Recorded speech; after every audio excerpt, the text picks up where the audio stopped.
장기적인 자산 증식을 생각할 때, 수천 개나 되는 주식들을 보면 어디서부터 시작해야 할지 참 막막할 때가 많죠. 맞아요. 정보는 너무 많고 그래서 더 헷갈리고요. 그래서 오늘은 딱 한 가지 전략에 집중해 보려고 합니다. 바로 블루칩이라고 불리는 기업들이요. 보통 블루칩이라고 하면 각 산업의 리더들을 말하죠. 뭐 수십 년간 온갖 경제 사이클을 겪으면서도 살아남아서 스스로를 증명해낸 기업들이요. 그렇죠. 탄탄한 사업 모델하고 안정적인 재무 구조로 꾸준히 현금을 만들어내는 능력이 가장 큰 특징이고요. 맞습니다. 그리고 그 현금으로 주주들한테 배당금을 주거나 아니면 또 다른 회사를 인수하면서 계속해서 성장해 나가죠. 네. 오늘은 이 블루칩 중에서도 우리 경제라는 거대한 유기체의 핵심 시스템을 담당하는 금융기업 5곳을 좀 깊게 들여다볼까 합니다. 아, 금융기업이요. 네. 돈의 심장 역할을 하는 은행부터 그 피를 온몸으로 보내는 동맥 같은 자산운용사, 그리고 시스템의 건강 상태를 진단하는 신경계, 마지막으로 외부 충격을 흡수하는 보험사까지요. 비유가 아주 흥미롭네요. 그럼 먼저 경제의 심장, 은행 이야기부터 시작해 볼까요? 좋습니다. 자, 첫 번째 기업은 바로 미국 최대 은행, JP 모건 체이스입니다. 전 세계적으로 관리하는 자산이 무려 3조 8천억 달러. 우리 돈으로 하면 5천조 원이 훌쩍 넘는 돈이죠. 와, 5천조요. 정말 규모 자체가 그냥 하나의 국가 수준이네요. 스스로 요새 같은 대차대조표를 가졌다고 말할 정도니까요. 바로 그 요새라는 표현이 핵심입니다. 이게 단순히 우리 자산 많다 이런 자랑이 아니에요. 아, 그런 게 아닌가요? 네. 경제 위기라는 거대한 파도가 몰려올 때 다른 배들은 막 부서져도 우리만큼은 굳건히 버틸 수 있다는 뭐랄까 자신감의 표현이죠. 실제로 2022년에서 2023년 사이 미 연준이 아주 가파르게 금리를 올리던 시기를 한번 떠올려 보세요. 아, 그때 실리콘밸리 은행 사태 터지고 여러 지옥은행들 파산 위기에 몰렸던 그때 말씀이시죠? 맞습니다. 예금은 막 빠져나가고 가지고 있던 채권 가격은 폭락하고 정말 아슬아슬했잖아요. 그렇죠. 모두가 공포에 떨던 바로 그때 JP 모건은 오히려 가장 큰 수혜자가 됐습니다. 수혜자요? 어떻게 그럴 수가 있죠? 높은 금리 덕분에 엄청난 이자 수익을 거뒀고요. 불안해진 예금자들이 안전한 곳을 찾아서 JP 모건으로 돈을 다 옮겼죠. 아, 여기서 그치지 않고 파산 직전에 퍼스트 리퍼블릭 은행 자산을 거의 헐값에 인수할 기회까지 잡았습니다. 제이미 다이먼 CEO의 리더십 아래 위기를 기회로 바꿔버린 아주 교과서적인 사례죠. 듣고 보니 정말 대단하네요. 보통 위기 상황에서는 몸을 사리기 마련인데 JP 모건은 그 혼란을 틈타서 오히려 영토를 확장한 셈이군요. 정확합니다. 단순히 튼튼한 방패만 가진 게 아니라 가장 날카로운 창까지 휘두를 수 있는 능력을 갖췄다는 거잖아요. 맞아요. 이게 바로 압도적인 규모와 건전한 재무 구조가 주는 힘입니다. 위기는 준비 안 된 약한 경쟁자들을 시장에서 내쫓고 준비된 강자에게는 시장 점유율을 늘릴 절호의 기회를 주거든요. JP모건은 모두가 두려워하는 불황을 자신들의 사냥 시즌으로 만드는 법을 아는 거죠. 위기 상황에서 오히려 자산을 불린다니 정말 대단하네요. 그런데 그렇게 모인 막대한 자본은 결국 어딘가로 흘러가서 투자가 되어야 하잖아요. 그렇죠. 네, 동맥. 세계 최대의 자산 운용사 블랙록 이야기로 넘어가게 되는 것 같습니다. 네, 돈이 모이는 곳에서 이제 그 돈을 굴리는 곳으로 시선을 한번 옮겨보죠. 블랙록의 관리 자산, AUM이라고 하죠, 이게. 13조 5천억 달러가 넘습니다. 13조 5천억 달러면 잠깐만요. 이게 우리나라 GDP의 거의 8배에 달하는 돈 아닌가요? 네, 맞습니다. 와, 한 회사가 이렇게 막대한 자금을 움직인다는 게 시장에 미치는 영향력이 어느 정도일지 상상이 잘 안 가네요. 그 영향력의 핵심에는 바로 ETF, 상장 지수 펀드가 있습니다. 특히 iShares라는 블랙록의 ETF 브랜드는 아마 투자자라면 누구나 한 번쯤은 들어보셨을 거예요. 아, 아이셜즈. 저도 몇 개 가지고 있습니다. 그렇죠. 다양한 산업, 국가, 테마에 걸쳐서 시장 전체를 아주 쉽게 살 수 있는 상품을 제공하죠. 바로 이 패시브 투자의 폭발적인 성장이 블랙록의 핵심 성장 동력입니다. 그러니까 투자자 입장에서는 제가 S&P 500 ETF를 사든 신흥국 채권 ETF를 사든 그 거래의 최종 수혜자 중 하나는 늘 블랙록이라는 거네요. 네. 마치 모든 길은 로마로 통하듯 패시브 투자의 모든 길은 블랙록의 수수료 수입으로 이어진다. 뭐 이런 구조군요. 와, 정말 기가 막힌 비유입니다. 블랙록의 진짜 무서움은 시장의 변동성이나 투자자들의 고민 그 자체를 상품으로 만들었다는 점에 있어요. 고민을 상품으로요? 네. 투자자들이 개별 주식 등락에 머리 아파하면서 막 사고 팔수록 혹은 반대로 아무것도 모르겠으니 그냥 시장 전체를 사자고 생각할수록 블랙록의 ETF는 더 많이 거래되고 그들의 수수료 수입이 늘어납니다. 아하. 투자자들의 고민과 시장의 혼란이 곧 그들의 안정적인 현금 흐름이 되는 그런 구조인 셈이죠.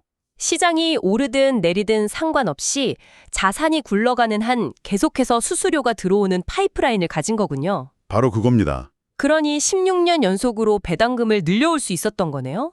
사업 모델 자체가 정말 예측 가능하고 흔들림이 없다는 강력한 증거처럼 들립니다. 네, 바로 그 안정적인 현금 흐름이 블랙록이라는 거대한 제국을 떠받치는 기둥이라고 보시면 됩니다.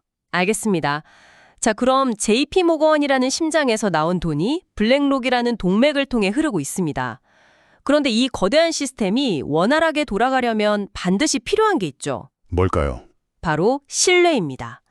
기관들이 누구에게 돈을 빌려주고 어디에 투자할지 어떻게 결정할까요? 여기서 바로 금융시장에 보이지 않는 신경계, 신용평가사 무디스가 등장합니다. 맞습니다. 우리가 일상에서 직접 마주칠 일은 거의 없지만 자본주의 시스템의 정말 핵심적인 역할을 하는 곳이죠. 네. 기업이나 정부가 채권을 발행해서 자금을 조달하려고 할 때 투자자들은 이들이 돈을 제때 갚을 능력이 있는지 궁금해하잖아요. 당연하죠. 그때 무디스가 나서서 A, B, C 같은 신용 등급을 매겨주는 겁니다. 이 등급이 없으면 수조 원 규모의 채권 시장은 아마 마비될 거예요. 그런데 궁금한 게 있어요. 신용을 평가하는 일, 물론 전문적이겠지만 다른 회사가 새로 시작하지 못할 이유가 있나요? 대단한 특허 기술이 필요한 것도 아닐 텐데요. 아주 날카로운 질문입니다. 진입장벽이 그렇게 높은가요? 무디스의 진입장벽은 기술이 아니라 신뢰 그 자체입니다. 이건 돈으로 살 수 있는 게 아니죠. 신뢰요? 네, 이건 마치 100년 된 의사 가문과 이제 막 의대를 졸업한 신입 의사의 차이 같은 거예요. 신입 의사 실력이 더 뛰어날 수도 있지만 생명이 걸린 수술을 맡길 때는 100년의 명성과 신뢰를 무시하기 어렵죠. 아, 비유가 확 와닿네요. 거대한 연기금이 수십억 달러를 투자하는데 듣도 보도 못한 신생평가사의 리포트를 믿고 결정할 리가 없잖아요. 그렇군요. 평판과 신뢰 자체가 따라할 수 없는 해자, 즉 무트가 되는 거군요. 맞습니다. 근데 그 신뢰라는 게 한 번 무너지면 치명적일 수도 있지 않나요? 예를 들어 2008년 금융위기 때 부실한 상품에 최고 등급을 매겨줬다가 신용평가사들이 엄청난 비판을 받았었잖아요. 정확히 보셨습니다. 그때가 무디스 역사상 최대의 위기였죠.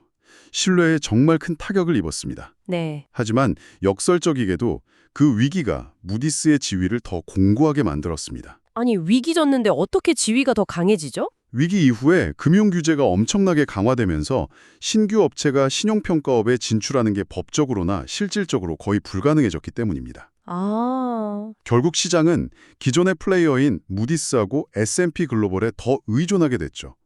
현재 이 두 회사가 전 세계 신용평가 시장의 80%를 차지하는 사실상의 과점 구조입니다. 와, 위기를 겪고도 오히려 독점적인 지위가 강화됐다니 정말 아이러니하네요. 그렇죠. 경제가 좋던 나쁘던 기업과 정부는 계속 자금을 조달해야 하고 그때마다 이들의 평가가 필요하니 정말 마르지 않는 셈을 가진 셈이군요. 네.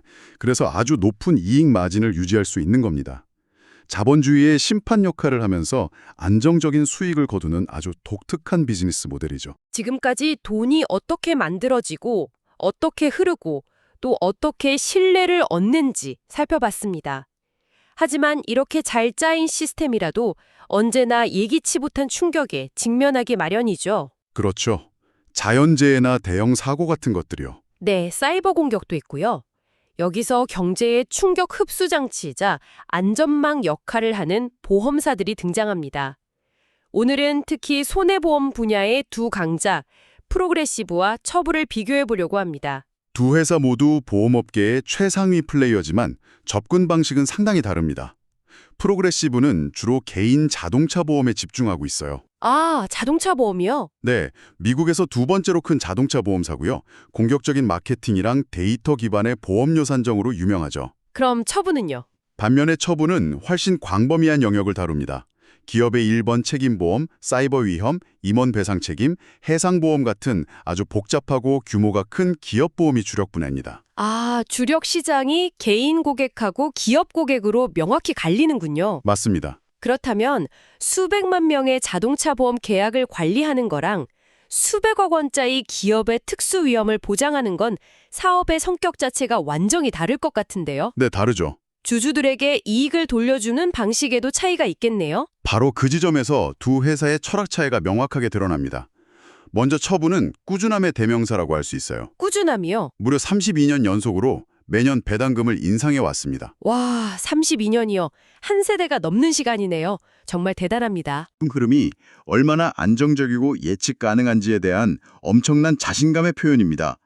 투자자 입장에서는 마치 매년 꼬박꼬박 오르는 연금을 받는 것 같은 안정감을 느낄 수 있죠. 그럼 프로그레시브는 어떤가요? 꾸준함과는 다른 매력이 있는 건가요? 프로그레시브는 훨씬 역동적이고 유연합니다. 매년 배당금을 조금씩 올리는 대신 회사 실적이 아주 좋았던 해에 특별 배당금이라는 형태로 주주들에게 아주 통큰 보상을 하죠. 특별 배당금이요? 네. 예를 들어 최근에는 주당 13.50달러의 특별 배당금을 지급했는데 이게 당시 주가 기준으로 무려 5.8%에 달하는 수익률이었습니다. 와, 5.8%면 웬만한 회사의 1년치 정기 배당금보다 훨씬 많네요. 그렇죠. 마치 실적이 좋을 때 직원들한테 두둑한 연말 보너스를 주는 것과 비슷한 개념이군요. 투자자 입장에서는 이런 깜짝 선물을 기대하는 재미도 쏠쏠하겠어요. 맞습니다. 제 친구 중 한 명이 프로그레시브에 꽤 오래 투자했는데 그 특별 배당금이 입금된 날 연말 보너스를 회사도 아닌데 주식에서 받았다며 엄청 좋아하더라고요. 하하, 그럴 만하네요. 이런 경험이 주주들을 단순한 투자자를 넘어서 열성적인 팬으로 만드는 거죠. 처부가 안정적인 월급이라는 프로그레시브는 기본급에 파격적인 성과급을 더해주는 회사라고 비유할 수 있겠네요. 정말 명쾌한 비유입니다. 어떤 방식이 더 좋다고 딱 잘라 말할 수는 없겠네요.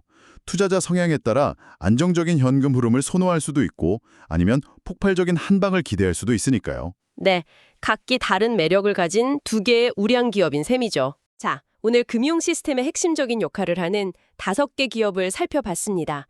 경제의 심장 JP모건 체이스, 동맹 역할을 하는 블랙록, 신경계인 무디스, 그리고 충격 흡수 장치인 프로그레시브와 처부까지. 네.